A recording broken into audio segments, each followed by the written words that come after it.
Indiana basketball is still being disrespected in the national landscape, but I think I know why.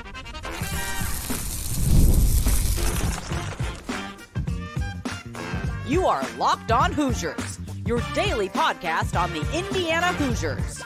Part of the Locked On Podcast Network, your team every day. Welcome in. It is the Locked On Hoosiers podcast. I'm your man, Jacob Goins. I appreciate you being here, making this your first listen each and every day. We are part of the Locked On Podcast Network, which is your team every day. Today's episode of Locked On Hoosiers is brought to you by FanDuel. Make every moment more as the playoffs wind down. The sports stop sporting like we want them to, but this summer, FanDuel is hooking up all customers with a boost or a bonus daily. That's right. There's something for everyone every day, all summer long. Visit FanDuel.com to get started. Well, thank you so much for being here, making Locked On Hoosiers truly your first listen, your first watch every single day. All my everydayers, you are the reason this show is so successful. I see you, I hear you, so thank you so much. Well, a couple of topics on the show today are from ESPN, who put out their way too early top 25 for college basketball. They updated it, so we'll talk about that and why Indiana continues to be disrespected. They also released a really intriguing article on ESPN Plus about almost like a tier list with different college football programs. And Indiana football made the list, but not really in the spot that we wanted to be. We'll go over that today. Plus, Curt Cignetti had comments following the fourth day of fall practice, some of the things he said, some of the things I'm hearing so far and seeing at practice. So we'll have that for you at the end of the show. As I mentioned, ESPN has updated their way too early top 25 for college basketball. And yeah, it is a little early for that. We're still just the first week into August here, and we're still waiting for November to roll around for college basketball season. So you have August, September, October, and getting into November. So you got a little bit before the season starts. And we'll go through some of these highlights before we get down to Indiana. Kansas at number 1, Alabama at 2, UConn at 3, trying to three-peat this year. You've got Duke at 8, who is going to be really, really good with Cooper Flagg, the number 1 player in the country, who will most likely be the number 1 player taken in the draft. You have a bunch of SEC schools at the top: Auburn 11, Texas A&M 12, Tennessee 13, Arkansas at 14 with John Calipari, Purdue at 16, Indiana at 18. And look, I think we're better than the 18th best team in the country. I think we're going to be better than that. Will we be that good early? I don't know. We're going to have to wait and see. My guess is probably not, because we have to find out what this team is and how they gel and who's going to run the best 5, what the best rotations are, all of that type of stuff, right? It's going to take a little bit to figure that out. And we've had these conversations with bracketology, right, where the Hoosiers are still getting 6, 7 seeds, maybe 5 seeds. And I've said that's all too low. It's fine for now, but it's too low for the end of the season. And I kind of feel the same way here. I feel like we are still being disrespected in the public eye, but I know why. It's because of what happened a year ago. It's what happened last year. You're talking about a program, historically one of the best of all time, that missed the NCAA tournament. And sure, they have reloaded the roster. We know that. You and I have talked about this a lot. This roster is going to be really, really solid. It is solid, and I think it's one of the best in the Big Ten, which makes it one of the best in the entire country. But you got to look at it from the outside for a second, not here on Locked On Hoosiers. And yeah, the public perception is, oh, yeah, they didn't make the tournament last year. That was not a good team. It's like, oh, I remember watching them. Didn't they get smacked by Auburn? Couldn't they not hit a 3? Didn't they let Tominaga from Nebraska tear them apart twice? Yeah, I don't know about Indiana. I'm going to hold off on them. We're not going to put any chips on that color. I get it. I absolutely understand it. My point today is that they're going to be wrong. And eventually, this season at some point, the Hoosiers will be in that top 15. They'll be flirting with a top 10 ranking. I believe that. Will they hold that by the end of the season? Again, I don't have my crystal ball today. I don't know. but I believe that we are going to be good. And I also know, just from reading things like this and talking to other people and seeing other shows on the Locked On Podcast Network, Indiana is not being respected. They're not being feared. Nobody is concerned about Indiana. Some people have taken notice. My guys over at Locked On College Basketball have taken notice about us. They've talked about us. But other people are just not overly concerned because they want to see it before they believe it. And I totally understand that. Here's ESPN's projected starting lineup, just if you're curious about this. It's the one that I have on my board. Miles Rice at the 1, Cannon Carlisle at the 2, Mackenzie Mbako at the 3, Malik Renew at the 4, and Umar Ballo at the 5. And just a reminder, in case you forgot, if that is the starting 5, all 5 of those players a year ago, whether it was here in Bloomington or at their former ride, they all averaged over double-digit points per game. Think about that. Let me say it again. All 5 of that starting 5, Miles Rice, Cannon Carlisle, Mackenzie Mbako, Malik Renew, Umar Ballo, all 5 of those players averaged double-digit points per game a year ago on their teams. That's really strong. Are we expecting that to be the case this year? No, probably not. And if they do, then this team's got a chance to win the national title. But we do expect them to play at a high level. And just keep that in mind. That's what ESPN is saying. It doesn't mean that's what's going to be the case. Doesn't mean that's what we're going to see in those first handful of games. I've told you, I think that starting lineup could change up a little bit, could be mixed around with Galloway and Carlisle or Rice and Galloway or whatever the case may be. I mean, you're going to see different people playing in those different spots between freshmen, transfers, and returnees. Like, I just think that's what's going to happen early in the season. They highlighted the best non-conference game before conference play, and of course, it's not hard. They highlighted the battle for Atlantis. And here's what they said before we move on. It says, quote, "There's not a ton of excitement on the Hoosiers non-conference schedule, but their trip to the Bahamas is a chance for Mike Woodson's talented roster to live up to the expectations placed on them. Gonzaga and Arizona will enter the tournament as favorites, but there's an opportunity to see whether Malik Renew or Umar Ballo can dominate down low." I agree that there's not a lot of excitement on our non-conference schedule. I've told you that. It's not exciting at all to me. Outside of South Carolina in the battle for Atlantis, I'm worried that we won't be tested enough, but the battle for Atlantis will be awesome. And if we go up against either Gonzaga or Arizona, that'll give us a little bit better idea of where we are. But as I said, outside looking in, people aren't worried about us. People aren't respecting us. And I think Mike Woodson and this team should take that personally, and I think they should find a way to try to prove everybody wrong in 2024 and 2025. Well, coming up on Locked On Hoosiers, staying on the ESPN track because they put out a couple of articles that I just got a little fired up about. That one was for basketball. They've got one for football as well, but are they right on the football side? We'll talk about that coming up next on Locked On Hoosiers.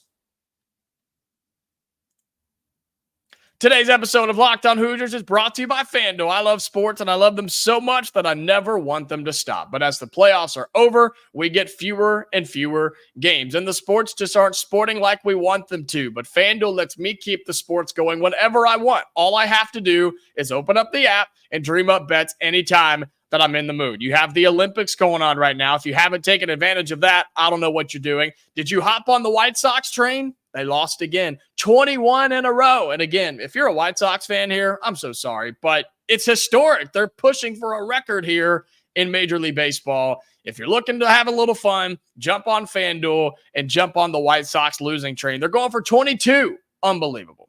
This summer, FanDuel is hooking up all customers with a boost or a bonus daily. That's right. There's something for everyone every day, all summer long. So head over to FanDuel.com and start making the most out of your summer. FanDuel, official sports betting partner of Major League Baseball. Welcome back into Locked On Hoosiers. Again, I appreciate you being here, making this your go-to spot for all things Indiana athletics. If you're on the YouTube side, thank you so much for being here. Shout out to my audio listeners. I appreciate you as well. A reminder, the show is free every day to you, whether you're on YouTube or whether you're on audio. It's free Always has been, and it always will be. And so if you're looking for an easy, free way to support the show, if you're on YouTube, like the video and subscribe to our channel. That's the easiest way to do it. Helps us out, helps us grow, and you become a part of the family. You become an everydayer here at Locked On Hoosiers. Same thing for you on audio. You can follow us there, turn on notifications. If you're able to subscribe on your platform, do that as well, and I appreciate you all doing that. Well, ESPN, as we stay on that train, they put out an intriguing preview article for college football, and they made these different tier lists, right? They took a bunch of big-name college football programs, and they separated them into different levels and gave them different titles, gave them different names. You've got college football playoff no-shows. You have biggest underachievers, right? Arkansas, Nebraska is in there. You also have a couple of big never or rarely win. Okay, so like NC State, Arizona State, catching strays out here on this show. Financially challenged, that's an interesting tier. Should have done more, Ohio State, Florida State. Okay, you have teams that are on notice, a couple teams out of the SEC. But the one that I want to highlight for you, because I don't know if they're all that wrong up to this point, is the tier list called Basketball or Bust. It says this tier features schools primarily known for their basketball programs, but should expect more than what they're getting on the football side. Do you see where I'm going with this? UCLA is on that list. North Carolina is on that list. Maryland is on that list. Arizona is on that list. And you guessed it, your Indiana Hoosiers are on that list as well. The last conference or national title that this team won was the conference title back in 1967. Okay? Yeah, they're exactly right. I disagreed with them on basketball, but I'm agreeing with them on football because they're exactly right. Indiana has historically been a basketball school. It's the Dukes, it's the Kentuckys, it's the North Carolinas. It's that type of program, it's that type of school, and it's no secret, right? Indiana basketball rules, right? Mike Woodson says it's the you-know-what, because it is. And this state is a basketball state. But I hope you've been able to pick up on my energy here, even before this episode, my everydayers, I think you know this, how I'm fired up on the football side. And I expect more from the football side. And I think we're going to get it. And I think Curt Cignetti expects more from that too. We'll have some comments from him and notes from practice coming up in the final segment, so stick around. But ESPN is 100% right. Yes, it's always been basketball, and football historically has not been good. There have been good years. There have been pockets of good years. 2020 is the one that I go back to, where this team finished top 15 in the country. Yes, it was COVID, but who cares? It was a top 15 finish. You've seen bowl games be made. You've seen flirts with Big Ten championships. That has happened in our past. It's just been so sporadic, and it's been so all over the place and so separated and spread out that it's not consistent. And that's what ESPN's talking about right here. They list a couple of things talking about the assets being the Big Ten affiliation, being close to Indy, Louisville, Cincinnati, St. Louis for recruiting, talking about recent program investment. Yeah, that's true. That's true. Indiana has. They absolutely have invested in the football program. And I've told you, Curt Cignetti is a major reason for that. You've got stadium upgrades, locker room upgrades, practice facility upgrades. Like NIL has really soared, I think, on that side of it too. So it's no secret that Indiana football hasn't performed like it should. But I like that ESPN is not demanding, but they're basically saying, hey, you should want more. And it's funny that North Carolina is in there because they've really turned it up here recently. Maryland is in there who, I mean, yeah, they've been kind of, up and down. Their last conference title was 2001 when they were in the ACC. They weren't even in the Big Ten. Okay.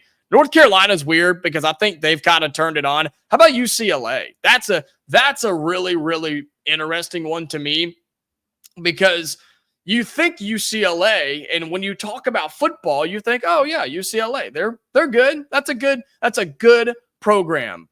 But what have they done recently? Their last conference title was 1998 in the Pac-10. Not even the Pac-12, the Pac-10 back in 1998. And I think all of these schools should be that way. North Carolina, again, they've gotten there. They've been right there on the cusp in the ACC. They've been the third or fourth best team in that conference for a while now, behind Clemson and Florida State. But Indiana has been near the bottom in the Big Ten for a long time. And it's no secret now with an expanded Big Ten, it's harder than it's ever been before to at least compete in this conference. But it's easier than it's ever been before to make it to the postseason, make it to a college football playoff. And as I tell you a lot on this show, is that the expectation right now, a playoff? No, of course not. But it could be. It absolutely could be. Tell me why it can't. Tell me why in 4 or 5 years with Curt Cignetti at the helm, because I believe he'll be here that long. Tell me why in year 4 or 5, if the Hoosiers start to pull in some recruits, and I think they're doing it secretly. I think they're making waves in recruiting. They just don't talk about it enough. And I'm talking people that cover this team and even the people on the outside too. I think Indiana's making some waves and turning some heads on that side of things. But in year 4 or 5, if Indiana can be top 6, top 7 in the Big Ten, and it takes a good year, a really good year, you can get to the playoff. Because look at it. Look at what the Big Ten is. You're going to get at least 2, probably 3 teams in the college football playoff. The SEC will probably get 3 or 4. The ACC will get a couple. The Big 12 will get at least 1, maybe 2. You've got Notre Dame, if they're good, which they should be. They don't play anybody, and their schedule's ridiculous. So you have all of this where the Big Ten is going to get numerous teams in the college football playoff. I believe Indiana could be one of those. And that's what they're talking about in this article. And that's what I continue talking about with you. It doesn't have to be right now, but we should demand more. We should want more. And you know who thinks that? You know who is demanding more? Your new head coach, Curt Cignetti, who walked in the front door and said, all right, the way we've been doing it is terrible. We're not doing that. Wipe that out. Get it off. Clean the board. We're starting fresh. I need this, this, this, and this. And Indiana has started to give it to him. They've started getting him upgrades. NIL money. He brought his coaches. He brought his players. He went and got even more players. And he's demanding excellence from this football program. I love it. I absolutely love it. And sure, we want basketball national championships every single year. But I think we should start thinking that way in college football as well. Let's start small. Let's start with 7 or 8 wins. Then let's start with competing in the Big Ten. Then we can start talking bigger things than that, because I believe it can happen, but you've got to have the buy-in, something I've talked about a lot. You have to have the buy-in from the fan base, the buy-in from the administration, from the players, and from the coaching staff. I think you have one of those. I think you're working on the second. I think you're working on the third. And I think the fan base is the last one. I think the coaches are bought in. I think the administration's getting there. I think the players are getting there. And I think it's up to you to buy into this thing as well. And if you do, good things can happen here with Indiana football. So go check that article out if you subscribe to ESPN Plus. It's pretty good. It's pretty interesting. And I wanted to get into that today because I think they're right. I think they're right. They weren't right about Indiana basketball. They're still disrespecting them. But for football, yeah, they're spot on. Well, speaking of football, in our final segment coming up here on the show, we will break down Curt Cignetti's comments from his latest press conference that he did yesterday on Monday. And we'll also talk about some practice notes as we are well into fall practice, fall camp for Indiana football. We'll have that for you in the final segment on Locked On Hoosiers. Today's episode of Locked On Hoosiers is brought to you by eBay Motors. Passion, drive, and patience. The formula for winning championships is also what keeps your ride or die alive. eBay Motors has everything you need to maintain your vehicle and level it up to peak performance. Superchargers, roof racks, exhaust kits, LED headlights, and more. Whether you're into speed, power, or style, eBay Motors has got you covered. With over 122 million parts for your number one ride or die, you'll always find exactly what you're looking for. And with eBay's Guaranteed Fit, your part is guaranteed to fit your ride every time or your money back. Because with eBay Motors, you're burning rubber and not cash. With all the parts you need at the prices you want, it's easy to make your car the MVP and bring home huge wins. Keep your ride or die alive at ebaymotors.com. Eligible items only. Exclusions apply. eBay's Guaranteed Fit, only available to U.S. customers. Final segment on Locked On Hoosiers. Thank you again for being here, my everydayers. I love you so much. Thank you for being here. Shout out to all of you who tune in each and every day. Audio, video, doesn't matter. I just appreciate your support. And reminder, we are free and available wherever you get your podcast. So you can find a free way to support the show. Like the video, subscribe to our channel, turn on notifications wherever you are. That's the easiest way to help us out here at Locked On Hoosiers. And if you're looking for your second listen of the day, as college football season's right around the corner, go check out Locked On College Football, okay? Spencer McLaughlin, fantastic dude. I met him over this summer. He is so much fun, and his show is fantastic. Was Locked On Pac-12, but RIP, Pac-12 doesn't exist anymore. It's now Locked On College Football. So go check that out as we have more football coverage on the show as we're getting closer and closer to the start of kickoff. And that's where we continue into our final segment on the show today. Curt Cignetti, head coach of Indiana football, met with the media yesterday on Monday after the first few practices for this Indiana football team during the fall and had some things to say about the team. And it was about a 6-minute press conference. I'll admit it wasn't over the top impressive, but Curt Cignetti's a very button-up guy. He is, and do not take this out of context when I say this, he's very Saban-esque, Nick Saban-esque in terms of in press conferences. He's not going to say a whole lot. He's not going to give a ton of information, a ton of emotion. I mean, heck, he got asked a question because somebody said he looked tired. Okay. Like, he was like, sorry. Like, he's just kind of got that same vibe of, look, I'm here for business, man. I'm here because I have to be type of thing.